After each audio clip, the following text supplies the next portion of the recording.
నమస్తే local to global వార్తా సమాహారంలో Volga top 10 news కి స్వాగతం.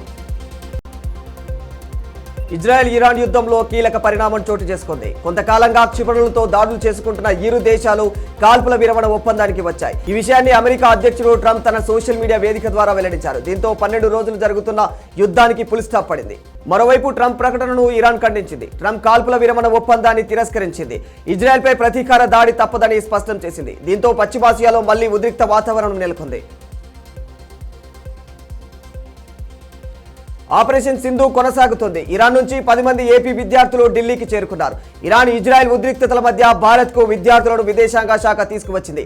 ఈ 2 దేశాల నుంచి వచ్చే బాధితుల కోసం ఢిల్లీలో ప్రత్యేక ఏర్పాటు చేశారు. ఎయిర్ ఇండియా కీలక నిర్ణయం తీసుకుంది. గల్ఫ్ ప్రాంతం నుంచి వెళ్లే తమ అన్ని విమాన సర్వీసులను తక్షణమే రద్దు చేస్తున్నట్టు ప్రకటించింది. తమ తదుపరి నోటీసు వచ్చే వరకు ఈ నిర్ణయం అమల్లో ఉంటుందని స్పష్టం చేసింది. ఇరాన్ ఇజ్రాయెల్ యుద్ధం కారణంగా కొన్ని విమానాలు మళ్లింపులకు గురవుతున్నట్టు తెలియజేసింది. అంతర్జాతీయ మార్కెట్లో చమురు ధరలు భారీగా పెరుగుతున్నాయి. ఇజ్రాయెల్ ఇరాన్ యుద్ధంలో క్రూడ్ ఆయిల్ ధరలు 5 నెలల గరిష్టానికి చేరాయి. సోమవారం ముడి చమురు బ్యారెల్ ధర 2.7% పెరిగి $79.12 చేరుకుంది.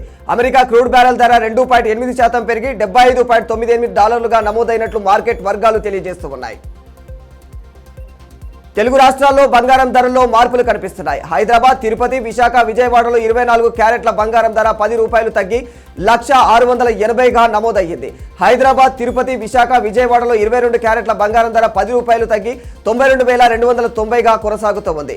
అంతర్జాతీయ పరిణామాల్లో భాగంగా గోల్డ్ ధరల్లో మార్పులు కనిపిస్తున్నాయి.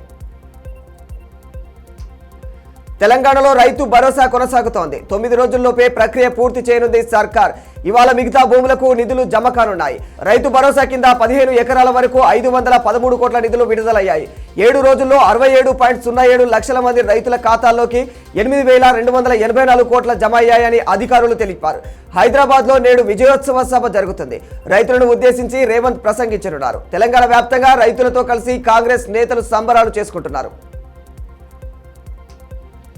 ఈ నెల 29న తెలంగాణకు కేంద్ర మంత్రి అమిత్ షా రాబోతున్నారు. నిజామాబాద్ జిల్లా కేంద్రంలో ఏర్పాటు చేసిన జాతీయ పసుపు బోర్డు కార్యాలయాన్ని ఆయన ప్రారంభించనున్నారు. ఈ విషయాన్ని ఎంపీ అరవింద్ ప్రకటించారు. కాళేశ్వరం ప్రాజెక్టు ముమ్మాటికి అవినీతి ప్రాజెక్ట్ అని ఎమ్మెల్యే రాజాసింగ్ స్పష్టం చేశారు. ప్రాజెక్టు సంబంధించిన స్కామ్ బయటకు రాగానే బీఆర్ఎస్ నేతలు అవాక్కులు చవాకులు పేలుస్తున్నారన్నారు. కేంద్ర మంత్రులు బండి సంజయ్, కిషన్ రెడ్డిపై బీఆర్ఎస్ నేతలు చేస్తున్న వ్యాఖ్యలను ఖండిస్తున్నామన్నారు. కాళేశ్వరం పేరుతో కేసీఆర్ కుటుంబం, బీఆర్ఎస్ నేతలు దోచుకున్నారని మండిపడ్డారు. దేశంలో నైరుతి రుతుపవనాలు విస్తరిస్తూ ఉన్నాయి. వీటి ప్రభావంతో 3 రోజుల పాటు దేశవ్యాప్తంగా వర్షాలు పడుతున్నాయి. వాయువ్య బంగాళాఖాతంలో ఉపరితల ఆవర్తనం ఏర్పడింది.